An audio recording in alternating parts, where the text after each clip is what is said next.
All right. So the chill, mild-mannered dude is going to unload. He's going to vent on everybody.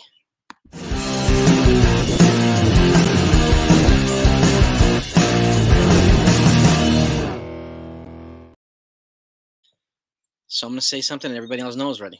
The Yankees suck right now, okay? We all know it. We're all fans. We all watch the same team. So, but there's no need for me to say it every single day. The message doesn't get any more effective tomorrow than it will be today if they still suck. It's just telling us something that's obvious, okay? And there's a lot of reasons, all right? And again, and I'm as frustrated as you and angry as you are, Yankee fans. I may go about it differently. I might have a daily tantrum saying the same thing over and over again. That doesn't make it any more effective either, okay?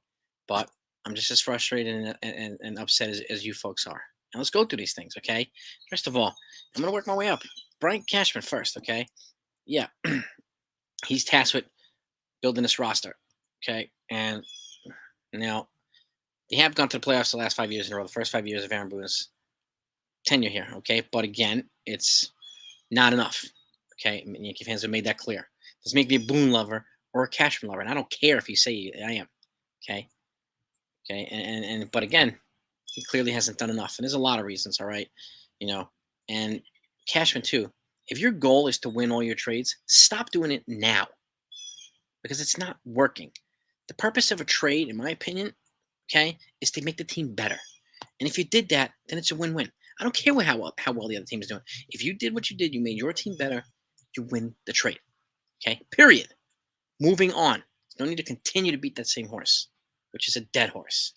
Okay, and again, please stop trying to wait out other teams too, because you do this a lot. You wait for other teams to blink. You wait until the last minute when you're after the deadline because you don't want to flinch or blah blah blah. You want the price to go down. It doesn't always go down. And the fact is, a lot of teams beat you to the guy that you want far too often.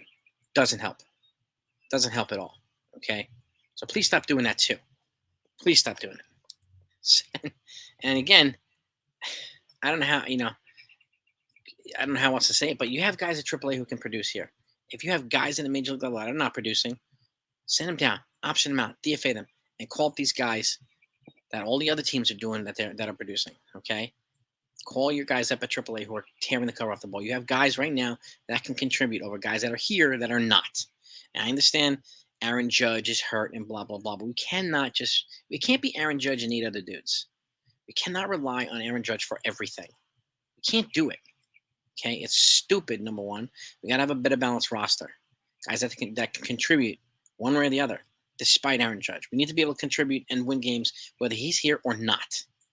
Okay, so I don't know how to be more clear about it. I'm not gonna sit here and bash people and call them names and all this stuff. That has no effect. It's childish. All right, do it to their faces. You know what I mean? And again, the fact is, if you want to get through to people, you want to connect to people, nobody's gonna listen to you. You do that. They're gonna laugh in your face, just like I would. I'd laugh right in your face, and you'd have every right to laugh in my face if I treated you that way too. So that's just not my approach. There are other places for that, not here. Okay. So, but again, now let's move to Aaron Boone. All right. I mean, first of all, please stop contradicting yourself. All right.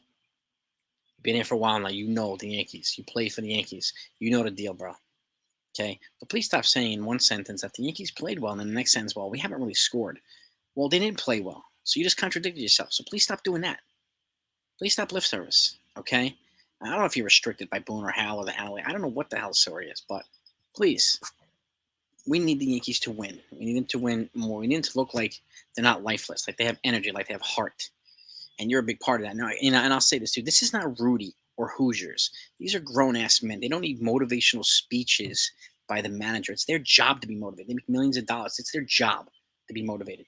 They don't need you and a Newt Rockney speech and all this shit. That's not realistic. It's not Major League Baseball. How often do you see these massive motivational speeches from managers? You don't really see them. So let's stop expecting that. Okay, it's not his job, not your job, to motivate these guys every day. It's their job to perform. It's your job to hold them accountable. Okay, and figure out ways to outsmart and outplay teams. Hold them accountable. Speaking of holding them accountable, if a player's not hustling or not focusing, bench their ass, sit them, please do it. Okay, no matter who they are. You're not gonna hustle. You're sitting. You're not going to focus. You're going to sit multiple games. I don't care if you're going into free agency. You're not going to hustle. I'm going to hurt your ability to score a big contract. Right? And that has to be that way. So, and not only that, the goal is to get these guys to win, right? So do what you need to do. Please stop giving up lip service. A lot of us feel like you're treating us like we're idiots in the post games. So I understand you like try to find a positive, a silver lining. I do the same thing. So I'm just as guilty as you. Because we want our teams to win. I feel like I'm doing everything you need to do to help them win. But again, it doesn't always work that way. Let's not deny reality, please. We see the stuff. We're dialed in as Yankee fans. We play mock GMs in our own world. We are dialed into everything that happens every single day. The real fans do that. Fair weather fans, they just look for reasons to complain and check out. So, but it is what it is. Whatever, right? And Dylan Lawson, please. You're not a politician. Please stop acting like a greasy politician. Just be a coach in a post-game interview, especially. Answer the questions, and I ain't saying you're not here for lip service, just like Shohei Ohtani would not be for lip service. See, that's why he has a kind of a clause in his contract that allows him to not have to address the media all the time. I get it. But if the people have questions, we understand this is a tough market. This is not Colorado or San Francisco or Minnesota. This is New York. This is the Bronx. So the market is the toughest. The fans are the toughest. They're the most demanding, the most honest, the most transparent. Like, we just expect the same from you folks, okay? So be a coach, okay? And again, give us some insight about, the Anthony Volpe's adjustments that he's made recently. Because there's so much stuff going on right now. People saying, chicken parm is the reason that he got better, made adjustment in his stance, or Austin Wells or whatever. Just give us some insight on it. If it's not true, tell us it's not true. If it is, just say it is. Right? So people can stop making shit up. Okay? Because it's old, it's boring, has no effect, doesn't make anything better. Okay? We're happy that Volpe's making adjustments and improving. Hopefully he'll continue that. But again, we need you to do your part. And players, again, we need you guys to play like you can actually play without Judge. You can win games without Judge. Not like, oh, man, we just wait for Judge to get healthy, then we'll start playing hard. No. Play hard every day. Every freaking day. That's one of the things that separates you guys from a couple of your teammates and these other teams. The 96, 97, 98, 99, 2000 Yankees. They were ice cold in their blood veins, right? They hated losing more than they loved winning. Guys like here, like Garrett Cole, he breathes fire. Okay, we need more guys like him here. And less of the laziness, and less of the lackadaisical stuff. But because the fact is, if you don't perform, you should be replaced by somebody who can or will. You know what I mean? So that's what I have.